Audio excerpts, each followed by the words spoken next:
Hello friends and welcome to this special session. Friends, from January till now, India has performed relatively better with about 10 odd performance in rupee terms, and June particularly has been a good month given the fact that it was an event heavy month and some of the events were not favorable, like for example RBI policy meet was not favorable, and though people were expecting both CRR cut and rate cuts, it did not happen.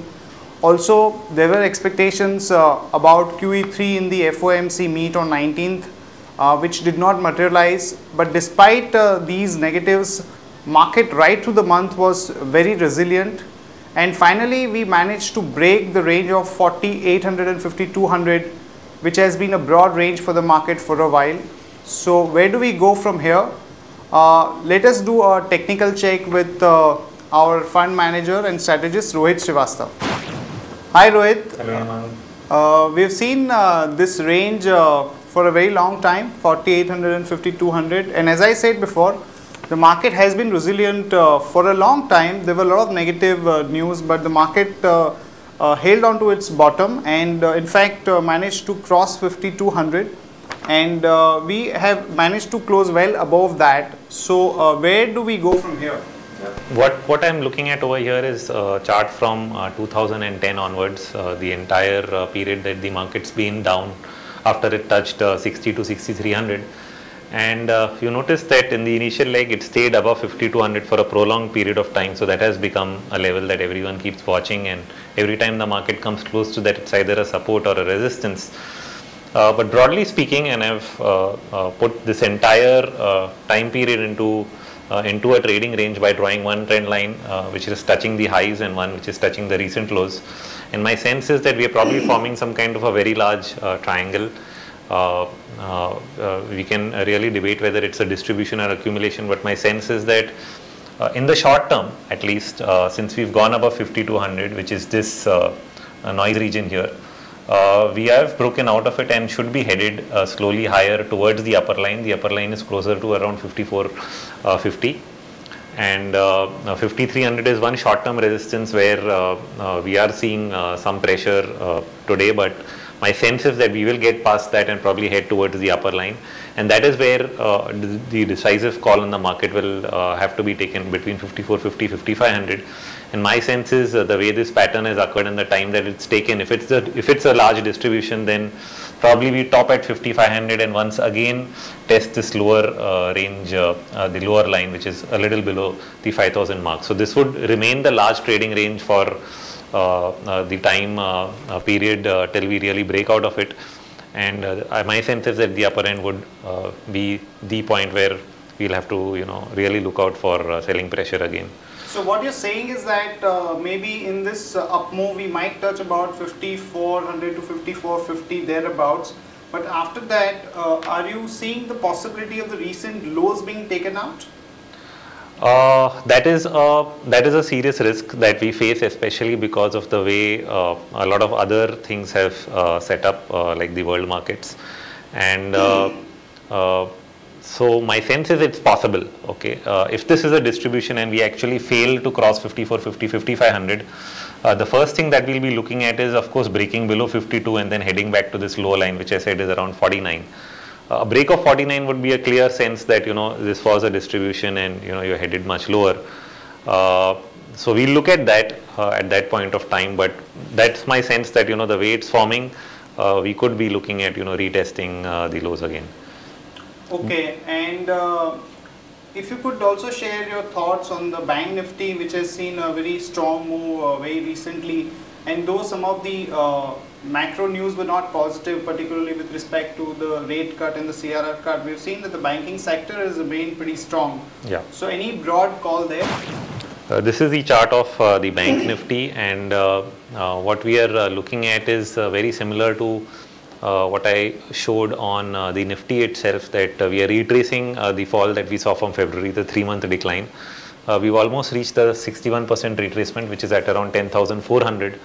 And if we get past that, which is possible if the index does go up to 5450, then we could also go as far as 10,800. Right now, I'm not able to see whether we'll do anything more than that, but my sense is 10,400 and 10,800 are the near-term targets for the Bank Nifty.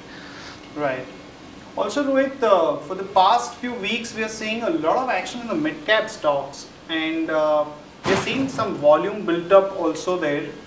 So, what is your sense on the performance of the mid-cap sector as a whole going forward?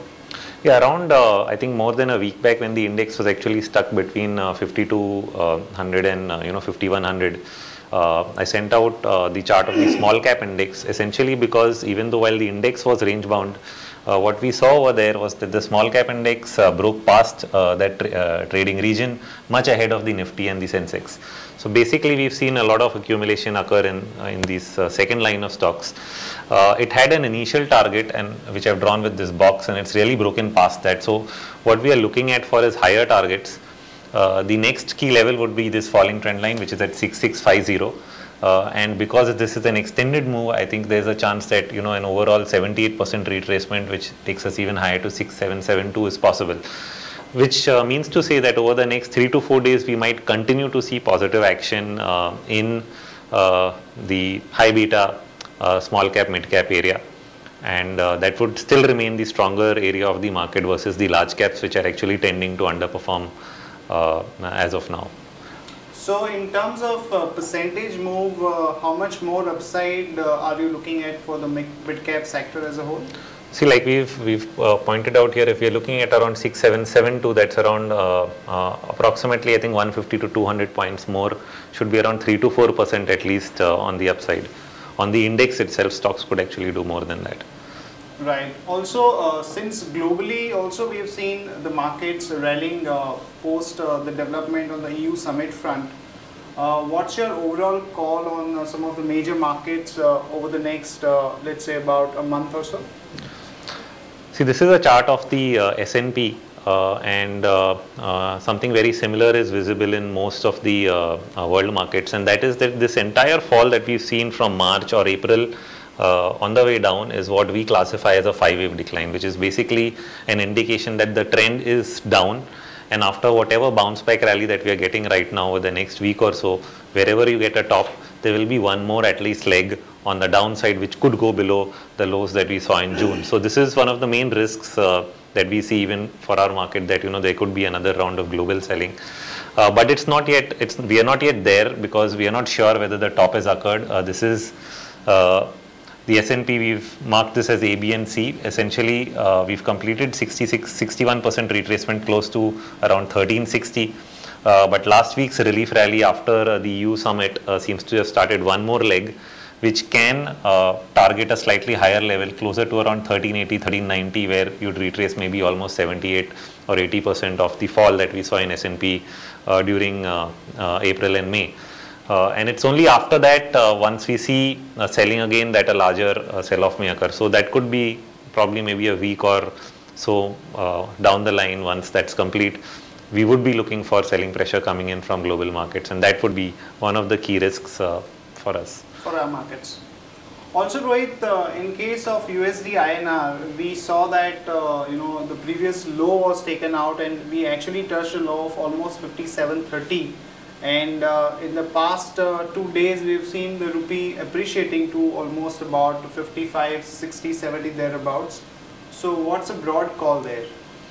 The rupees, in my sense, in a longer term upward trend, that is the USD INR is in a longer term upward trend, but it completed one leg, which started from February all the way to May. And even though after May it did make a new high, in a pure technical sense, that was more a corrective rally, okay, which we mark as a B wave, which did not go above a certain point. We were looking at 57.20 as an extreme possibility, and it didn't close above 57.20. So now it's in a corrective phase, correcting this entire rise that we saw. It can go down to this range, 54.50 to 53.80. This is the target range for a correction in the USD INR, which we could see over the next couple of days.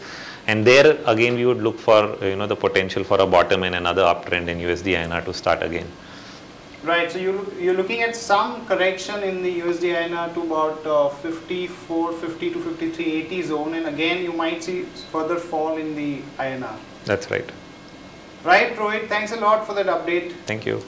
Friends, just to sum up what we discussed, what we are saying is that for Nifty, there is a scope for another up move of about maybe 100 to 150 points, and there one could really take a broad call on the market. As far as global markets are concerned, the overall technical picture is not looking that strong, and there could be some weakness after seeing some kind of a rally over the next probably 1 week or so. As far as mid-cap sector is concerned, what we feel is that there is some momentum there which is supported by the volumes, and there could be an up move of about 3 to 5% at the index level. But the overall pattern is not too encouraging, so one should not get too excited. It's a trading pullback kind of a rally, and one should try to exit whenever you get upside of maybe another 3 to 5% at the index level. And as far as USD INR is concerned, the broad feel is that the overall technical structure is weak for INR versus US dollar. There might be some more appreciation of INR to about 53.80 to about 54.20 odd levels, but from there is a case for a further weakness in the INR. So overall outlook there is not too positive. As far as banking is concerned, again there could be some more up move in line with Nifty, and there is not a case for a substantial up move from current levels. That's it from all of us, friends.